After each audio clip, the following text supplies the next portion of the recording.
Hey everyone, I'm Edward Gately, Senior News Editor at Channel Futures. In this cybersecurity deep dive, panelists will discuss latest threats, security statistics, and cutting-edge solutions.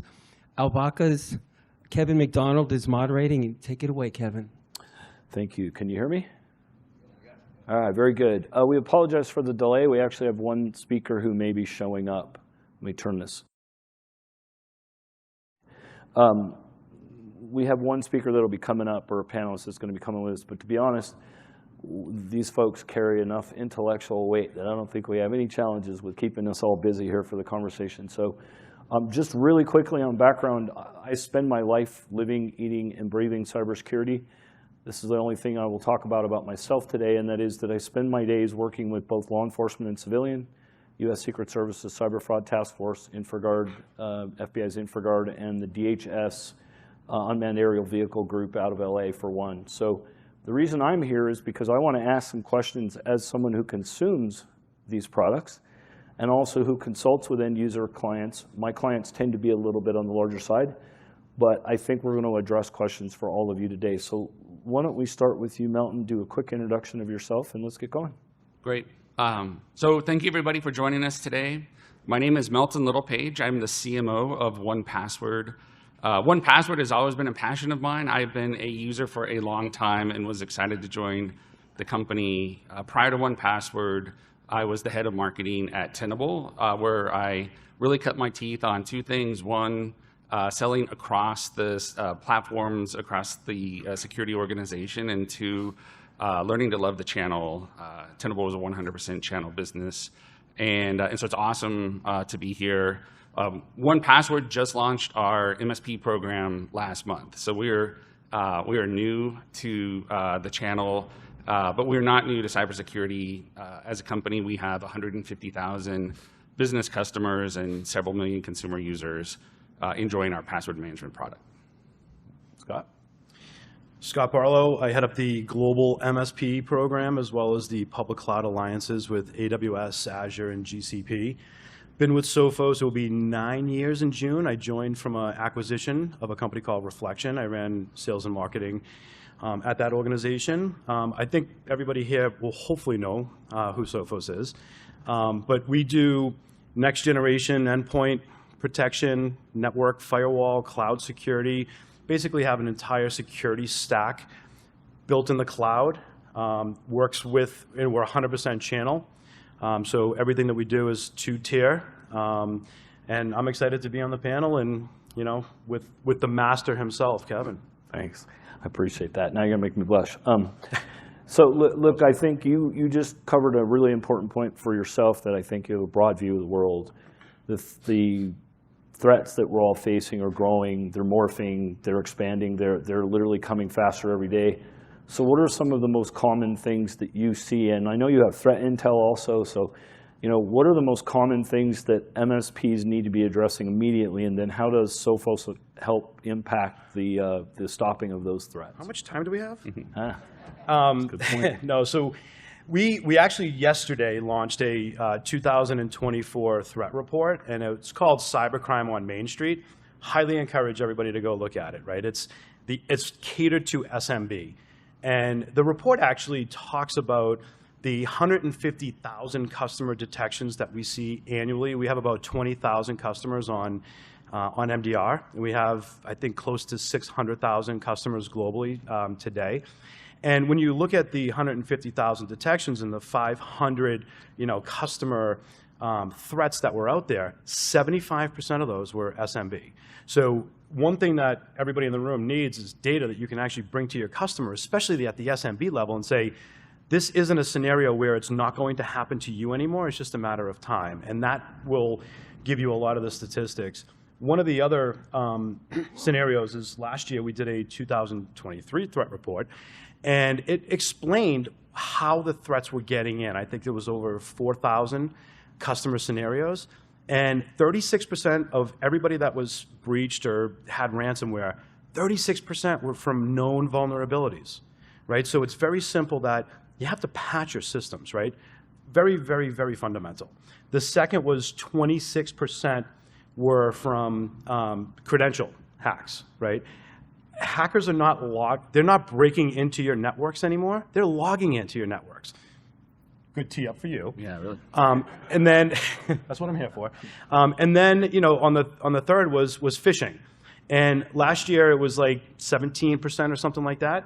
Now, in this 2024 report, BEC, business email compromise, was the second most popular way to get into an organization. So not only do you need effective cybersecurity, email security, et cetera, but you need to train your end users as that last line of defense. And it ebbs and flows. I mean, I think we see end users being trained and then not being trained, and then, you know, it ebbs and flows quite a bit. It can't, right? And we were just talking about, you know, your scenario with PayPal. I think that story is phenomenal. Why don't you tell that story? I'll cover it real quick, and then I want to hear, actually, the credential thing is a big thing for me, so I really do want to hear from you on that. I had a PayPal email that came to me for 5 years. I ignored it, kept saying click, click, delete, delete, delete. We owe you $248, sure you do. And one day I get a thing from the state of California that says, PayPal just turned over money to us, you have 30 days to collect it. And so it just tells you how trained I am. I just won't open it, period. So the thing about BEC and credential capture is, and just to give you background, we do hundreds of ransomware cases, largest case with 100,000 endpoints in 20 countries in the last couple of years. So we see a lot of what you just talked about. Credential access and credential control and not reusing them and so on is a really big deal. So how does your firm address that? Yeah, I appreciate that. And so let me tell the other half of the story that Scott started. In the Verizon Data Breach Intelligence Report, sort of the Bible of threats and successful attacks, 70% of financially impacting business breaches had their origin in a compromised credential. So think that through. It was that way in 2023, 2022, 2021. And so even though we have now very sophisticated tech stacks and we are guarding the network with zero trust strategies and we have active threat monitoring and detection, people are not breaking into the network, they're logging in. I think that's a great way to put it. And so this is most impactful in the SMB segment and the mid-market. Large enterprises are deploying sophisticated IAM, identity and access management solutions, that allow them to guard their crown jewels behind a encrypted single sign-on. But when you think about the broad number of SMBs out there, they exist below the security poverty line. They just can't afford six-figure licenses for enterprise software, and so they are the most vulnerable to credential-based attacks, and they suffer the most from it.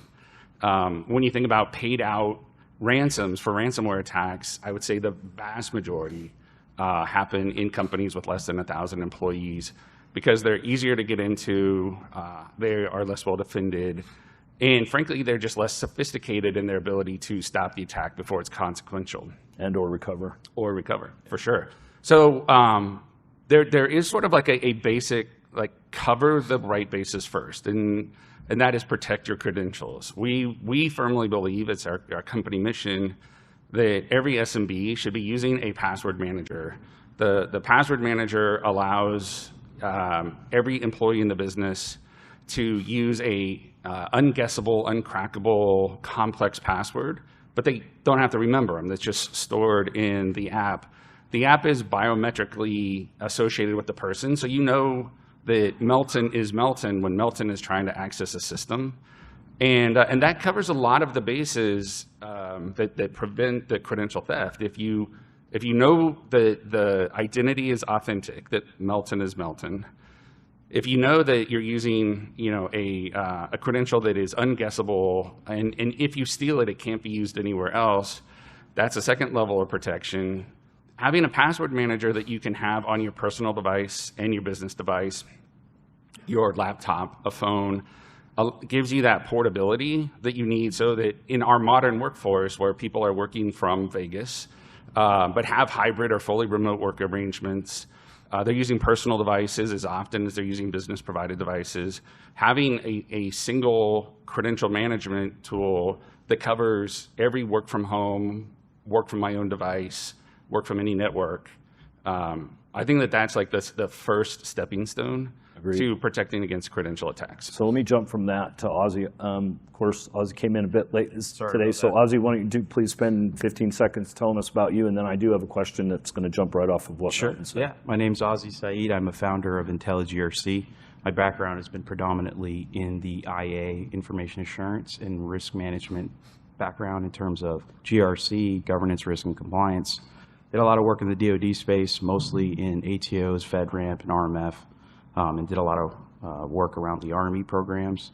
So that's most of my background. So on that note, we were talking about passwords just now, or credentials more generally. And one of the things we see is a lot of cases where they use credential spraying attacks and stuffing processes to use a password that somebody lost on LinkedIn.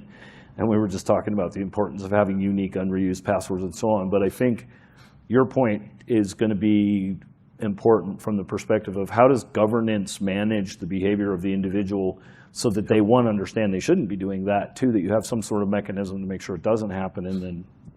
Yeah, absolutely. No. So I'm a firm believer that going back to some basic principles of having a strategic governance, risk management, and compliance program sets the precedence for all of the other solutions that's necessary. You can look at a lot of the Gartner studies, and we've talked about this, and many have talked about it in terms of the weakest link being the human element. And I think that just goes straight back to good old-fashioned compliance and governance and risk management strategies. Now, a lot of the SMB community don't really have the skill set or the ability to put together such a strategic plan. But I think those things drive a lot of the requirements that then lead into these other solutions. So, for example, passwords we were talking about. Majority of the mature frameworks out there will require you to have some level of complexity requirements defined. And if it's a great standard, it lets you inject your variables such as, one framework or standard may say, X number of password characters, and the X is what you replace with what works with your risk appetite. Is it 8-character passwords, 12-character passwords? What's the complexity requirement? So I think starting with those basics kind of puts together some expectations that I think even the SMB can do a better job at in terms of putting that plan together and knowing what they need to do. And it's going to take leadership from the MSP. So, but it also takes tools that are viably consumable by an MSP that may have 2-3 employees, doesn't have a lot of budget for testing and verifying stuff. So there's a lot of trust that goes between an MSP and a vendor. Scott, I know that Sophos has a pretty sophisticated relationship with its MSP. So why don't you talk a little bit about how you make it easy for the MSP to implement and that they can trust if they follow the direction that they're going to be in a better place? Yeah, I mean, one of the aspects of, the MSP community is, simplicity. And you're dealing with a lot. I mean, we have some MSPs that have 20 employees with 16,000 customers, mostly like 1 and 2 employee customers. And I think when you look at it, you need to look for a solution that, you have a partner dashboard, you can add the customer, everything is on demand, there's no friction, there's no, quoting and negotiating price for every single one of your 2, 5, 100 user organizations. And then, look at it from a perspective of how do you increase your revenue, lower your costs, but also improve your operational efficiency? Are there integrations with the vendors that you work with? If you're looking at an MDR solution, we're selling cybersecurity as a service now. And when you look at MDR, managed detection and response, you need to make sure that it's viable for your business and your needs and what you're looking for. You don't want a vendor to say, hey, there's a problem on this user's machine, they got ransom, go fix it. You might, right? You might have that technical capability. You might have that security analyst that knows how to go and fix it and do the remediation. If you don't, make sure the vendor actually does that stuff for you, and they can put their money where their mouths are. We provide $1,000 per machine up to $1 million as a Sophos breach warranty protection. So we're actually putting our money where our mouths are. But I think you and I have talked a lot about insurance as well. We went out and created 3 very strong insurance relationships, where if you're using the Sophos MDR Complete, you'll actually get a discount on the insurance. It was Cysurance, Cowbell, and Measured. And I've had MSPs come up to me and say, my 25-user organization saved 80% on their insurance premium, which actually just paid for your MDR solution. But you just need to make sure that it's good for what you're looking for. Does it ingest the third-party telemetry from, I don't know, you might be using Mimecast for email, right? We have email. You might be using Mimecast or Proofpoint. Can you ingest that data to help identify if there's an open relay, if there's any problems like that? But I think one other aspect to this is make sure that you can add these products to your menu of offerings, right? Somebody might not have mobile, or you might not have cloud security or cloud security posture management. These are all checkboxes that you need as an MSP, as a partner, as a channel in general, because the second the customer asks you for something and you don't have it, they're going to go look to another MSP that does have it. And then that MSP is going to come in and try to sell them everything else that they're doing to compete against you. So let me jump off of that, if you don't mind, and take Melton down the road of the whole misconfiguration problem. So credentials are captured for a couple of reasons, but it often is because their MDR or their firewall are misconfigured. It's allowing communication out without rules that define what can happen. It's allowing email to come in that isn't filtered properly. So from the password management side, how can you help to be a solution to stop misconfiguration from the perspective of that credential capture problem? Yeah, it's a great question. So when you think about the principles of zero trust, which is that's a nerdy, jargony term that the security industry uses, but it boils down to trust nothing, verify everything. From a password management or an access management perspective, our strategy starts with the device. The first thing we need to do on the device is know that it is healthy and know that it is trusted.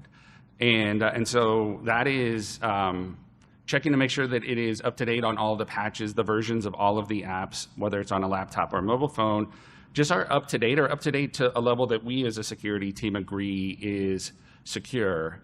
And then associate that with the password manager or with the access manager so that you block an access attempt from an untrusted device.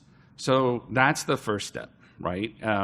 And we try as a security industry in our MSP partners try through device management to do as much of the patching as they can. But honestly, the easiest way to do that is to block access and guide the user through self-remediation.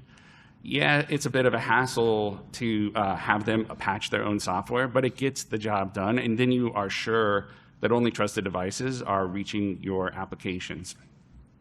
And then the second step there is employing contextual access. And contextual access says, I need to know that the person attempting access is trusted. So start with the identity and know, again, that Melton is Melton. Then second, know that Melton's device is clean, great. And then know that he should have access to that application. And if it's yes, yes, yes, then allow them through. And if any of those are no's, you block it, because that again, it's the most simple way to use access management to catch a bunch of other issues in your system. And you can do more, like you can check and make sure that the CrowdStrike is on or Intune is properly configured. But starting with just simple trusting the device, trusting the identity, knowing that person should have access, cleans up about 90% of the access risk in a business. And it's actually very simple and straightforward to do. So Ozzie, off of that, of course, access control and identity management are core to managing anything. And in today's world of the ability to get between messaging and capture credentials in real time, what can be layered over that in a GRC program to make sure that if someone does potentially disintermediate a user from their credential, what's next? What's the next layer in the game to be able to help stop that? Yeah, sure. So from a GRC perspective, obviously robust procedures and mandates from your policy and your governance strategy. But one thing I was going to mention that I think majority of the MSP solutions and services industry is missing at this point is the trends that I'm noticing in the regulatory world, right? So I was heavily involved in the CMMC creation as a volunteer, and I've been watching its development, and I'm seeing a lot of other regulatory requirements, getting to the federal requirement level. You've got state privacy laws now happening. A lot of these third-party validation frameworks are gaining more teeth, in my opinion. And I think it comes down to supply chain risks, right? And that's ultimately the mission for a lot of these regulatory changes. You saw an executive order in 2022 from the Biden administration talking about software security and software bill of materials being a mandate for COTS and GOTS, government open source or government developed products and or commercially available products as well. And so there's this new process that they're rolling out, and it's starting to get more serious in terms of there's a reliance now on an external vendor or product as well as to service providers. And there's strategies around that. You know, there's concepts like shared responsibility matrix that was born out of the FedRAMP program, or you can, you know, synonymously customer responsibility matrix, where, you know, these companies, especially those going through something like CMMC, need to capture that from their security solutions as well. It's not just the solutions that are handling the data they're trying to protect. They're now starting to treat the security solutions and service providers as if they are in scope at the same level of requirement of the data they are trying to protect. Onto the point, the shared responsibility matrix is effectively a definition of nobody is 100% responsible, and if you think as an MSP you can be, you're wrong. If the customer thinks you're, as an MSP, you can be, they're wrong. So the bottom line is at some point you have to define who's truly responsible for what, and then isolate that and define it so that everybody understands where the feet fit, right, and where does it all work. And I do want to do a quick follow-up on that, and that is that the thing about these regulations is up until recently they've had no teeth. There's been a lot of talk, and you know, HIPAA finally started doing some fines, but CMMC's not playing. We have a former client, became a former client because they refused to follow the CMMC regs. They got blacklisted by the Navy, and a 40-year-old company went out of business overnight. So they're not playing. You either comply with this stuff or say goodbye. So that also means, though, and I want to get to this with all of you, how do you fit in the framework, and how can you help an MSP identify that key word, that key sentence, that key checkbox that says, hey, I meet this, I can help you with that problem. So why don't we start with Scott, and then I want to follow up with Ozzie and Milton. Yeah, I mean, we look at all of those regulations. I mean, I testified back in the day. I think you were there with the on the House Commerce Committee on the data breach notification laws, where there was a patchwork of 46, you know, different laws. But it's matured, and I'll blame you. I'll use the word blame. No, but I think, I mean, it comes down to, you know, what can contribute, right? So you need to have logs. You need to have, you know, everything that we see when there's an attack always is coming in through an old server, right, or an unprotected server, unprotected device. You know, we still see Windows 7. We still see Server 2002 out there. Yeah, RDP to the gateway with no gateway, no internet connection. Yeah, and it completely invalidates every bit of insurance that you could possibly have. But the other aspect to this is also, you know, there was just a case where a law firm got breached and was suing the MSP. Yeah. Right. I don't know why an MSP would ever work with a law firm, but it happened, and we did it once. I'll admit once. once. And it's out there, right? And it is a very, very public. They're naming the vendor, they're naming the MSP, and it's scary. Yeah. So on that point, how can a GRC program help someone, one, decide not to do business with lawyers if you can avoid it? But my mom, dad, and sister, and nephew are all lawyers, so don't think it's personal. But those are risk decisions, right? Yep. I mean, these are things that we all need to be thinking about. And part of the problem is everybody thinks, or many people think, I can't do that, it's just too much. But if you did the low-hanging fruit, you would literally drop your attack surface by 90%, making you less likely to get attacked. So stop worrying about being perfect and just do something. Because the cases that I walk into are horrifying. Huge companies with just nothing.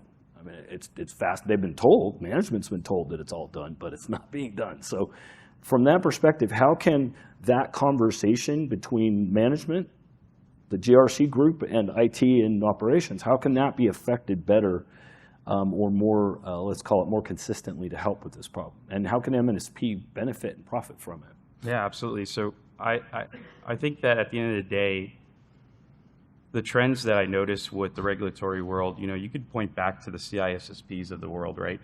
I remember one of the first tips I got preparing for that exam was act like a lawyer, don't act like an engineer.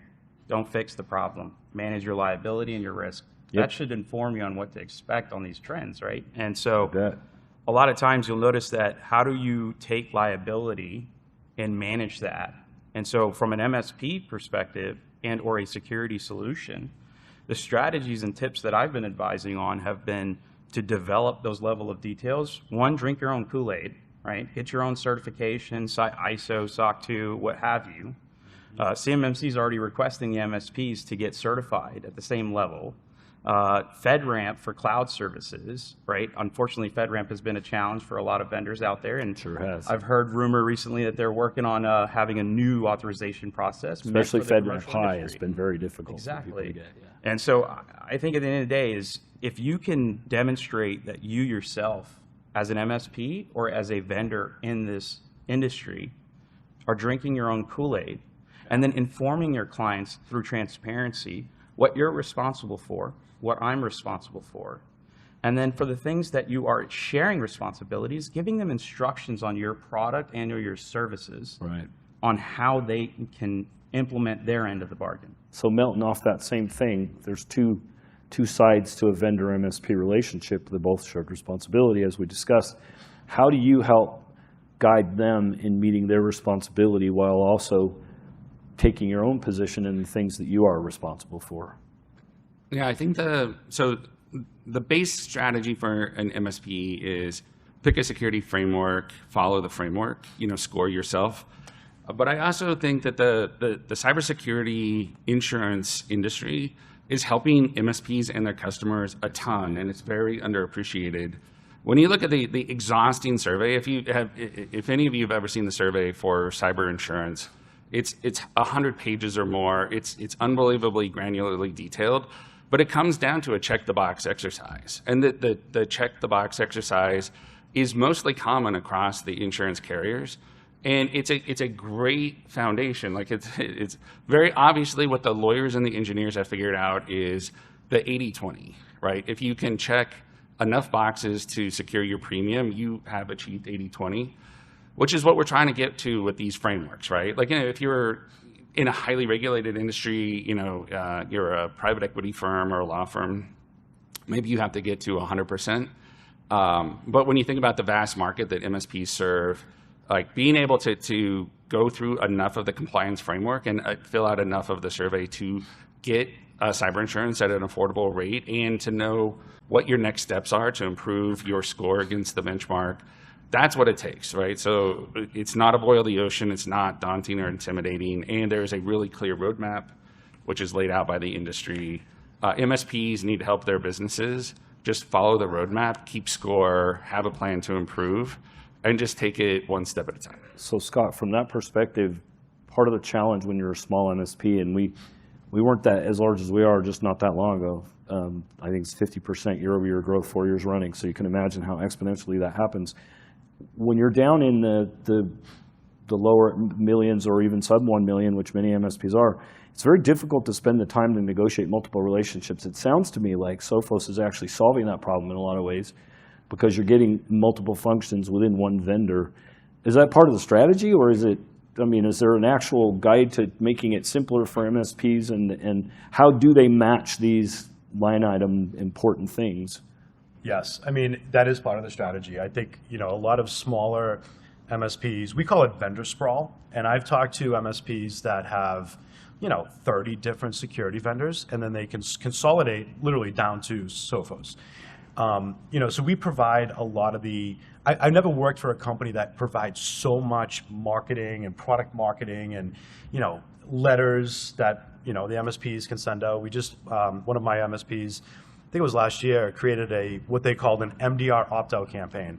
They were using the endpoint protection. They sent out this letter, and they had about 250 customers or so. They sent out the letter saying, we are going to implement managed detection and response. It is a prerequisite now.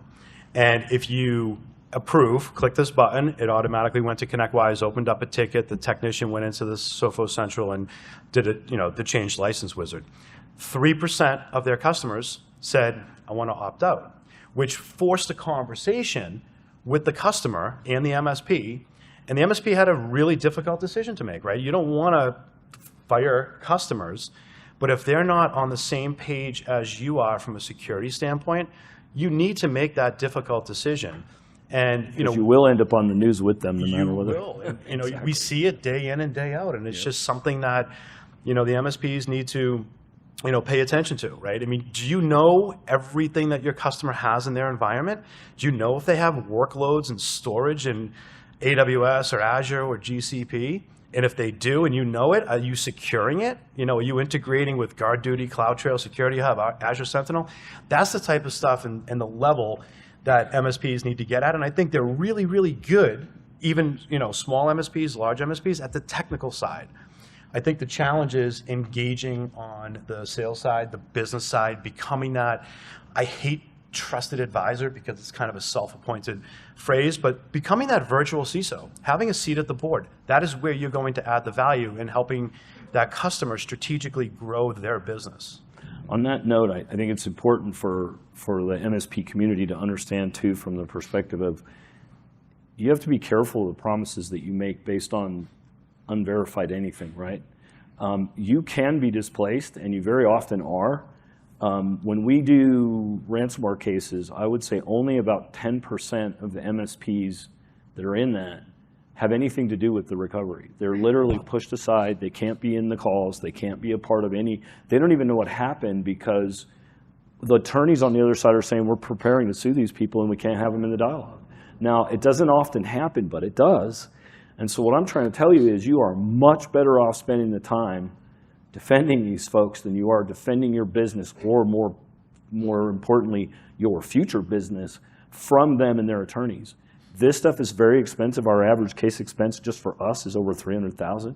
My largest case was $210 million in losses to the client. This is big stuff.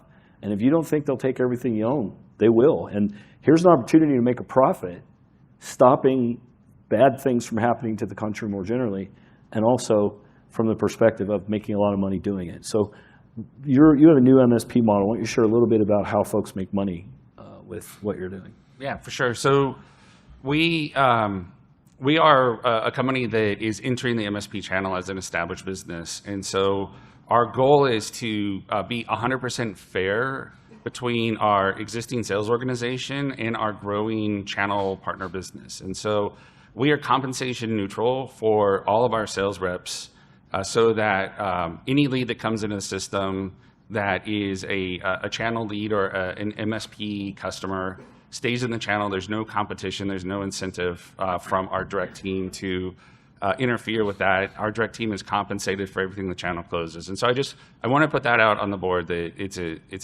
a compensation neutral system.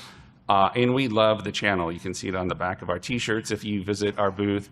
And so we are incentivized to put our thumb on the scale on behalf of our MSP partners and their customers. So that's the first thing. The second thing is, as we've rolled out our program, we really want to get the attention of the MSP community. So we've just launched a very large rebate program as a part of our program. We announced that last week. And as a part of that, like we're trying to pour as much of our compensation into the hands of our MSPs so that they get really engaged in telling our story into their customer bases. And then along the way, we are supporting both DISTI and DMRs as well as MSP customers as we build out our full multi-tenancy and our integrated billing and integrations into the MSP management tech stack. So I have one question as an MSP that used to sell a lot of product, and I ask every vendor this, so hopefully I apologize in advance. CDW and some of the larger companies undercut retail prices all the time. So what are you going to do to defend against people putting in a lot of effort, a lot of benefit to get into a channel program, and then one day you find out that CDW is selling at below cost? So is there a function in your environment to keep that from happening? We certainly wouldn't intend for that Okay. to happen. I think that the way that we have set up our partner compensation will keep our customers, like our MSPs, whole.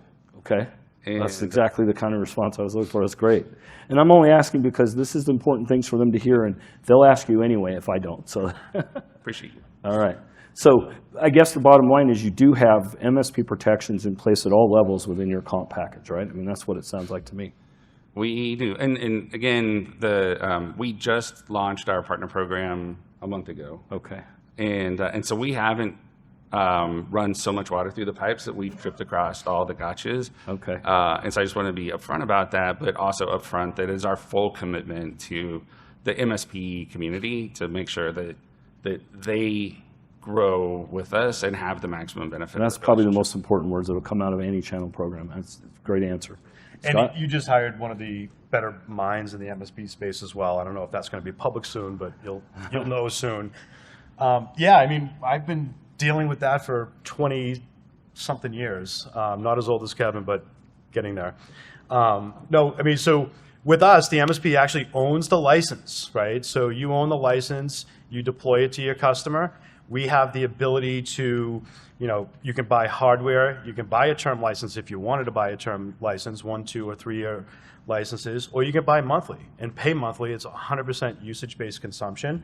Yes, we do have relationships with, CDW, but internally we actually have accelerators for the field sales team and the channel sales team, and they're out there working with MSPs to help bring deals to you to help you accelerate your business. When we built the program and we launched it in April of 2016, we really had the 3 core tenets, right? How do we help you grow your revenue, lower your cost, and improve your operational efficiency? And the vendor sprawl is one, right? That's lowering your cost. You have a team of people that manage your vendors. You don't want to have that, a team or even a vendor to go manage your vendors, which there are vendor management vendors now. You have one partner, you invest in that vendor, they invest back in you, you can do integration, implement website in a box, telemetry, all of the information that you can actually take and put on your website. And I did an analysis for a 25-user organization. You take a firewall, a couple of wireless access points, a couple of switches, endpoint protection, XDR, MDR, email, cloud security, server, and mobile. You put that whole stack together and you normalize it down to a monthly price.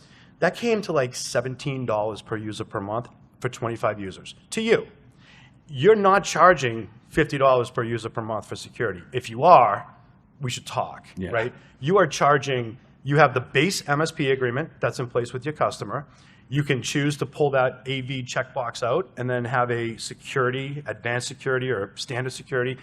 I hate the silver, gold, platinum. So base agreement, security agreement on top of that, $200, $250, $600. You charge ridiculous amounts, but $600. We have MSPs that charge $600 per user per month. Your cost at $17. What are you going to do? You're going to go and do the configuration. You're going to do the provisioning. You're going to work with us, do the health check. And then on the MDR side, there's 3 operation modes. We can notify you that there's a problem. You go and fix it. We can collaborate with you to go and fix the problem together, which is where most MSPs start, and then authorize. Once you feel comfortable, you authorize us to go and do that remediation on your behalf, because time is of the essence when there's an attack, or there could be an active adversary in your environment, because the dwell time is coming down to about 16 days from, I think it was 60 days. Yeah. So you need to have something that is you need to have somebody in that environment actively monitoring and doing active threat hunting rather than waiting for a problem and then going and do the remediation. So there's a massive opportunity to make money. Our dwell times are actually around 24 to 48 hours now. Yeah, it's some of the breaches are 3 hours from intrusion to total control. But the other important thing to that, and I'm sure you see it all the time, is the first thing that somebody's going to do is create a backdoor. Right. So you fix the initial issue, and then there's a backdoor. You're not looking for backdoors. That's what we do. We have 500 people designed to go and do that active threat hunting. So I want to ask Ozzie a quick question, and then Melton, I want to talk about how you can, because password management is kind of a new thing. I mean, it's not new technically, but it's new to it being an actually profitable model for the community. And I want to hear more about how you can push it up into the GRC, for example, because I know passwords are in GRC, but I've not heard a whole lot about password managers. So let's go ahead and touch on, from your perspective, I know naturally that there's a lot of money to be made in helping people get compliant, but also there's vendor risk control in GRC. How do you best feel about how an MSP can choose their vendor for one, 2, Is there a process that they should develop that's more formal? Because I see a lot of people picking vendors based on who's got the prettiest girl at the booth, and I mean, honestly, that's just the truth. And what we need is people really thinking about who they're selecting. So in GRC, how do you help manage that process? Sure. So our approach has been, when we are supporting the MSP ecosystem with a model, a pricing model, a licensing model, multi-tenancy is obviously one of the things that most people will have. However, we realize that, again, going back to that concept of drink your own Kool-Aid, for an MSP to be more productive and sufficient in supporting their customers' compliance requirements, if they are implementing those things themselves, so we had to build a model where we have to train the MSPs and work on converting them into an MSSP. And we're noticing the same thing that Scott was talking about, where engineers aren't thinking about the business side, and then in between there, you've got to think about the InfoSec side that would feed information to the business to make the right choices. So we're spending a lot of time and energy in training those MSPs, having them establish their own standards, and then using our solution in terms of like a shared responsibility matrix development. If you're an MSP and you have a package, Scott was talking about these tiered packages from Sophos, right? Those could be mapped to an SRM that then can be ingested by both the MSPs and shared on through to the customers. Right. And so having that level of transparency 3 layers down, that's how we're trying to address it. And then, of course, pairing it with things like vendor risk management. I can't stand the volume of vendor risk management questionnaires that take no consideration of the engagement or relationship into consideration. Right. Like oftentimes I'll see an MSP get a security or risk questionnaire and it says, what's your software development process? And I don't develop software. And then as soon as you say that back, the customer's calling you and they're saying, hey, we've got to talk about this. What do you mean? Not applicable. Well, don't do it. Yeah, Right. Yeah. All right, well, so we have about 10 minutes. I want to open it up to questions, but I did want to let Melton address the one kind of hanging point for me on this is, from your perspective, what can you do to help get password managers or the process of access management as a service to be more integrated into the MSP community? Yeah, I think it starts with this. Like we all know that we need to secure identities, right? That is one of the core missions of MSPs that are supporting their businesses with their cyber strategy. There's no silver bullet. There's no single product that does that. Obviously the MSPs are going to help their customers with a identity and access management solution, a Microsoft Intra, for instance, or if they're larger, maybe Okta. But that doesn't cover all of the business applications or all of the identities or even all of the devices used in the business. We know that work is forever changed. Like, we're never going back to working from the office. We're never going back to working only from company-provided machines. We're not going back to a world where users don't bring in their own applications from the edge, and so you have this like commingling of applications preferred by employees and then the company-provided applications. And so in this world, what we find is the access management solutions of today were designed for yesterday, right? They were designed for when people worked from the office only on company machines, and it was pretty locked down. But that's gone, right? And even like MSPs and MSSPs, they have a dual mission now, right? One is secure the business, the other is ensure the business is productive.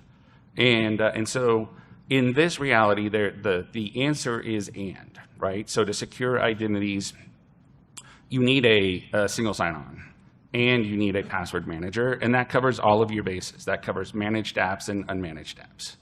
You need to have a strategy that you have mobile device management, but that's only on business-provided, business-managed machines.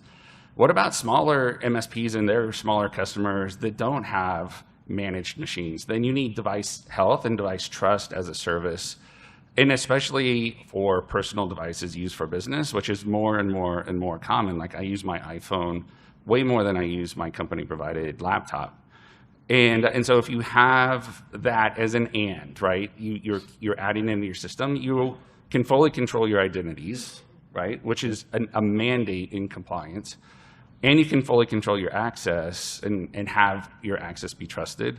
And again, that and strategy is where 1Password fits. We are the solution to managing access to unmanaged applications. We are the solution to establishing the health of devices and then having access limited for untrusted devices. And it's just those simple things that allow us to plug the holes in existing identity and access management strategies.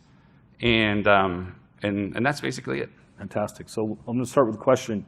How many of you found value in the conversation today, and be honest? Okay. As an MSP who did a lot of product sales and a lot of hardware sales, we're pure service now. These are the kind of vendors you want to be doing business with. They're here talking to you openly. Take not easy questions in some cases and don't hesitate to answer them. But more importantly, they're investing in what it takes to make you able to use their product. Many of the products I've used over the years are just somebody put a label on it, called it an MSP service, and boom, and send it to you. It's not multi-tenant, it's not secure, shared passwords. I mean, I can give you 1,000 reasons why you don't want to deal with them. The opportunity in today's market in cyber is just ridiculous. I have to tell you, our company struggled for years. We did very well, and in fact, we're known to be one of the larger MSPs, but 6-7% growth. We started doing this stuff heavily, 50% year over year, 4 years going. And it's continuing this year. And we're talking in larger numbers, so it's much harder to do, right? But I'm saying that because the opportunity is unlimited. You just have to learn to have the conversation with your clients, but then keep your promise. And make sure you're using vendors that can help you keep the promise, because the last thing you want to do is put your professional reputation online, have a vendor fail, and guess whose name is on the invoice, right? I want to thank these guys, but I also want any questions in the audience. All right, let's start with the front, and we'll make sure everybody gets it. You have a mic that we can share? Yeah, I know, but we prefer so that they can. Yeah. Hey, good afternoon. Roland Feldmeyer with Absolute Software. So, quick question on 1Password. So, last year or year before, huge hack at one of your competitors. Isn't there that concern that having a password manager is literally having the keys to the kingdom all in one location still, and you guys are also at risk of cyber attack? Well, look, not every password management vendor has the same architecture for securing their vaults. What makes 1Password different from all of our competitors is we have encryption on both the server side and on the device side. And then there's a third element, which is a secret key that only the user knows. And so without the combination of the secret key, which is not written down anywhere near the device, the encrypted vault on the device, and then a separately encrypted vault on the server, you'd have to have all three to get into a 1Password vault. So stealing, if someone were to be able to break in and steal one of the encrypted vaults, either compromise the device and take it off the device, or compromise the server, take it off the server, it's useless. You would have to compromise every employee's device, every server, and then you'd have to go find a 25-character secret key in order to get access. So is it uncrackable? Like, I don't think anything in security is uncrackable, but it is more secure than almost any other element of an identity and access management architecture. And so we stand by that and have a long history of protecting people's credentials without issue. Then I'll say that password managers change human hygiene in a way that there's some risk always, but the risk of doing it the way that humans typically do it without password managers exponentially improves the game. So, so the next question, thank you for the question. Hey, Scott Lieberman, Hotman Group. So we build risk and compliance programs for customers, and usually it's customer pressure or regulatory pressure, right, when they're coming to us. So curious, are you all requiring your MSSPs that deliver your service,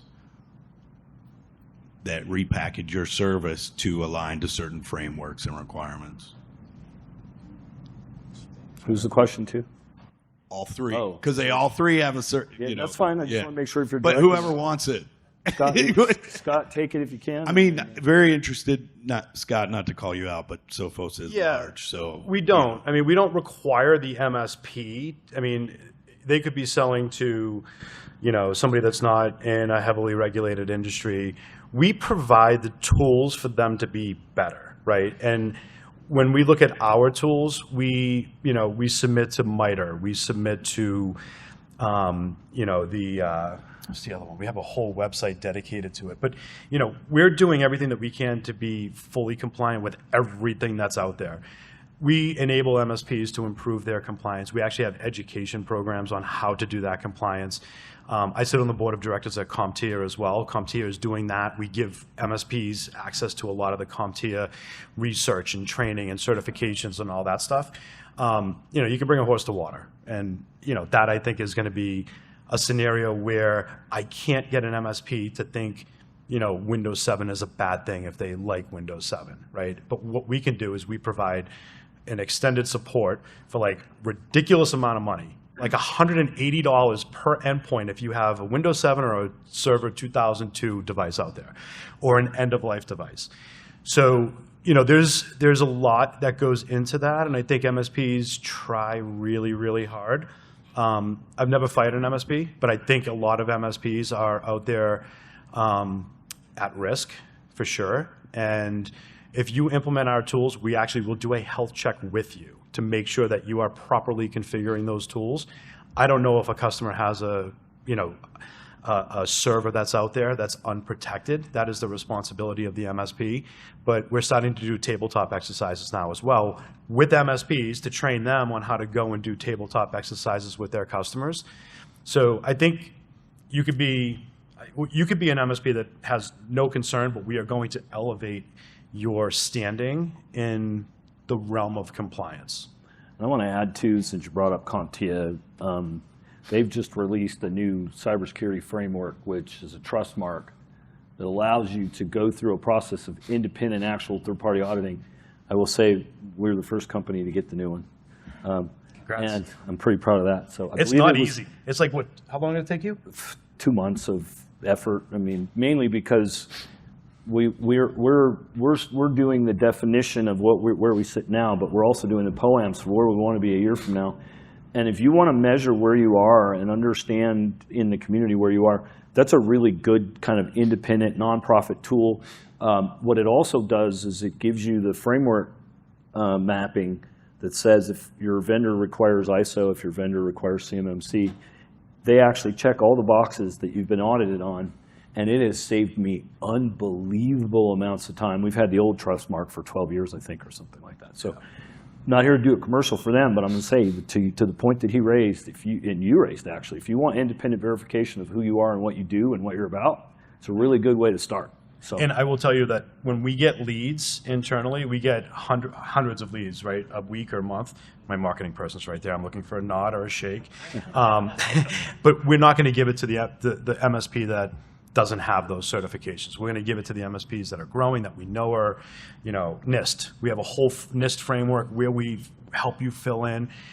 So if you have the certification, you have the training, you're advancing your security awareness, those are the partners that we're going to give the leads to. So we had more questions back there? Go ahead. Let's start here because he was over in the center, and we'll go with you in the next one, okay? I'll make sure I cover you, I promise. No, first, it's coming here first. He's going to bring you a mic, but we'll get you next. Go right here in the middle, and then we'll get you next. John McKinnon, Infusion Solutions. My question is for Milton on the password one with what you were saying before on trusting the device. Are you saying that the password one platform or one password platform has built-in vulnerability detection on a device to see if it's in compliance or has known vulnerabilities and will not function on a device that does not pass that? Yeah, I appreciate the question. So we have completed the acquisition of a technology that does device health check for all Mac, Windows, Linux machines, mobile devices, and then guides these are when and this is configurable by each customer, but when the customer threshold is not met for device health, which would be patch management, it would be all application updates and other checks across configurations of access and EDR tools. Then it can contextually block attempts from that device to get into business applications. And so we're really excited to have that as an addition to the 1Password suite. And we really think that it is exactly what most small, mid-market, and mid-enterprise companies need. Without overcomplicating it, they need to know that they can trust every device, and they need to know that they can trust every access attempt. And if you have that, then you're going to block almost all of the credential stealing, credential stuffing attacks that haunt our industry. Like, again, going back to the 70% of business impacting cyber attacks are credential based. Like, we as an industry need to be committed to lowering that. It doesn't take rocket science. Make sure we can trust the devices, make sure we can trust the credentials, and that the person behind the identity is who they say they are. That's most of the solution, and that's what 1Password brings to the market. And I think getting our heads around when a credential is captured as often an administrator. I don't know of a case that we've been involved in anyway, where at some point they didn't escalate to getting administrative control. So when you're doing your GRC and you're managing your vendor controls and doing all these things, be thinking, if you put all of this stuff in one basket where somebody can get to it, but you don't have these type of controls, they just became you. And they can do anything you can do. And so I hear all the time, well, I have backup in the cloud. Right, but don't you log in from your computer using the same, yeah, well, you don't have a backup in the cloud anymore. So you have to think in terms of this. Isolation, control, make sure it's really you from your computer and not just somebody else pretending to be you who came in from somewhere else, right? It's really important. Let's get the question in the back. And by the way, thank you for that answer. Appreciate that. I may have to call you. Hi, I'm over from the United Kingdom. I'm Tinsley Lockhart, and I work for a big financial institution. We are shutting branches of our banks and relying on our customers to do banking through their handheld devices. A lot of our customers are seniors, and I fit in that category, having just turned 65 on Saturday. And my IT literacy has withered through the years of working in a big company where I don't anymore control uploading software, da-da-da. Is there any guidance or guidebooks that you could advise for customer literacy in good sanitation with their handheld or BYOD? For example, I've just turned off my Bluetooth since I've been here at this conference because I think, oh, shit, maybe I shouldn't have that on. Well, I think we should all take a shot at answering that. Education is so important, and it isn't just education for senior consumers and their personal banking. It's for every employee in businesses. Like, the human error is the cause of way too many security breaches and too many security issues. And it really comes down to people should know better than to do what they do, and they just aren't trained, and they aren't taught, and it's not reinforced. And so as a consumer accessing a bank account, which sounds like the scenario you were talking about, we would say, use the strongest possible password, store it in a password manager so you don't have to reuse it or write it down.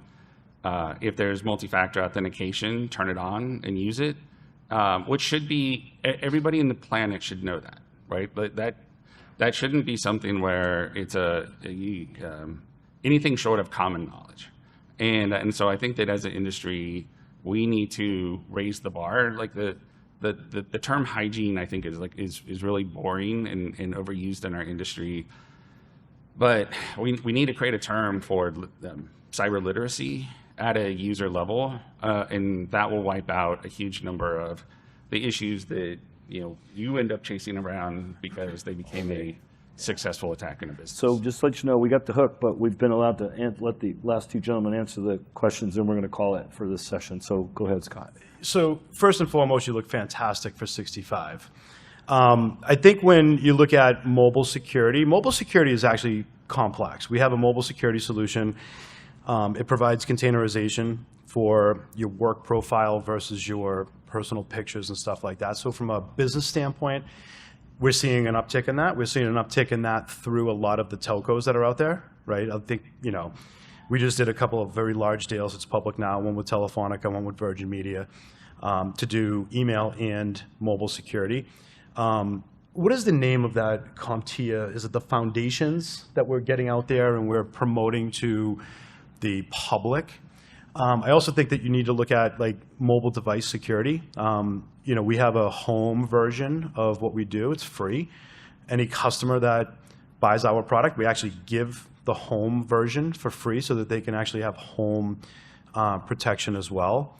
But I mean, I deal with this all day, every day, and I'm the IT guy. I'm sure all of you guys are the IT people for everybody in your family. And I have zero patience, and I cannot deal with my parents. Hey, I can't get this, or I give it to my son. He's 18.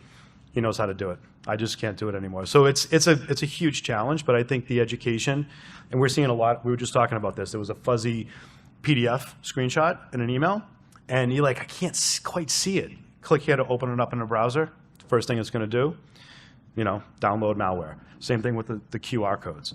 There's so many threats out there. It's almost impossible to protect users in general, and you just need to have the defense in depth. So if something does happen, which it will, undoubtedly, you need to make sure that you have protection on all devices and in the cloud.